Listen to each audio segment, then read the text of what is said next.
Hi you guys, if you want to learn how to make my sweet potato cream cheese danishes, stay tuned. Alright, so I have a softened 8-ounce block of cream cheese, and I also have a sweet potato here that I baked the night before. I'm going to go ahead and scoop that out and put that in the bowl with the cream cheese. Now, if I had to guess how much sweet potato I use, I would say about a half a cup of sweet potato.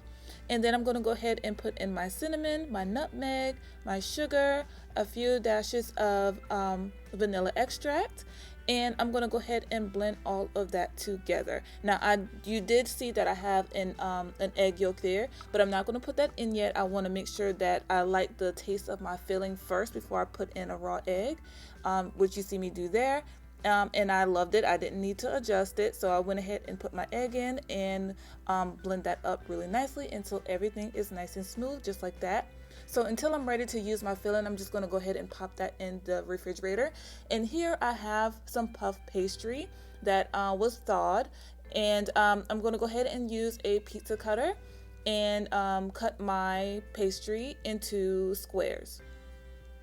Well, they kind of look like rectangles, but I'm going to try to make them look more square shaped by stretching them out just like you see me doing here.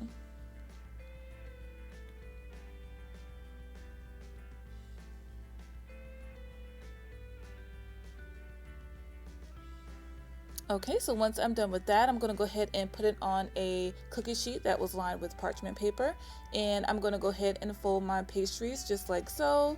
Make a cute little design.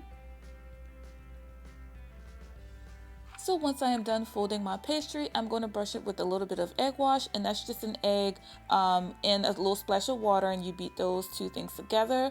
And I'm going to put that all over just like so. And this is just going to give your pastry a nice golden brown shiny look once it comes out of the oven.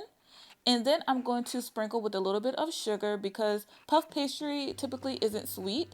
You can use it in sweet dishes as well as savory. So just to sweeten it up a little bit, I'm going to sprinkle it with that sugar you see me do there. And then I'm going to go ahead and put that filling in the middle. And it's not going to spill over because our filling is nice and thick.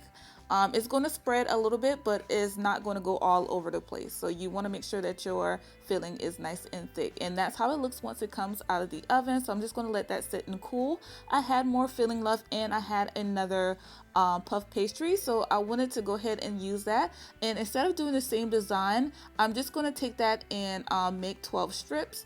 And I'm going to take two of those strips and pinch them together.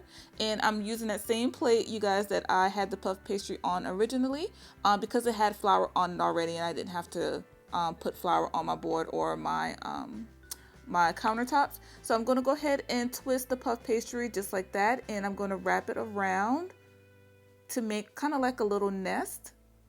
And then I'm going to push down in the center to kind of close it up so the filling won't spill out from the bottom. And I'm going to show you guys again. So I'm taking two strips. I'm going to twist those strips together.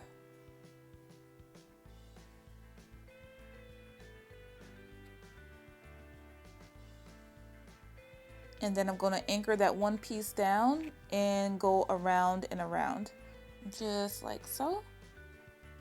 And I just think this design is super cute. You can do one way or you can do both. It doesn't matter, but I just wanted to try something a little bit different, and I thought this way was really, really cute when I saw it. So you're going to do the same steps. You're going to brush it with a little bit of that egg wash. And yes, I am using the same parchment paper that I used for my first batch. Because why waste it? Why waste it, you guys? So you saw me sprinkle with the sugar, and now I'm going to go ahead and place the filling in the middle.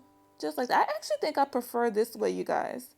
I just think it came out really, really cute. So that's how it looks once it comes out of the oven. And to drizzle on top, I made a simple and very delicious brown sugar glaze. And it's just simply brown sugar, a splash of whole milk, and a splash of vanilla extract.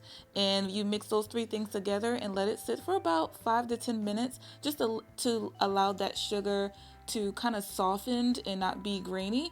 And it comes out just smooth and just so delicious, you guys. Actually, I did this glaze because I did not have any powdered sugar. I had ran out of powdered sugar and I did not want to go back to the store to get some more. So I just made this glaze and it came out so delicious. So I'm just going to go ahead and drizzle my danishes with that glaze. And that is it, you guys. Don't these look absolutely delicious? I came up with this recipe because Thanksgiving is right around the corner, and you know how we do on Thanksgiving Day. We don't cook no breakfast, no lunch, or nothing. We just stay hungry until the meal is complete, until the food is done. So I thought this would be an easy recipe to do the night before, and you can have this with a cup of coffee, which is how I like to eat them. And yeah, so it's just a quick little bite to tie you over until the food is complete.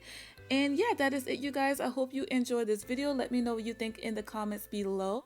And if you're a sweet potato lover like me, make sure that you give me a thumbs up. And thank y'all so much for watching once again. And I will see y'all on the next one. Bye.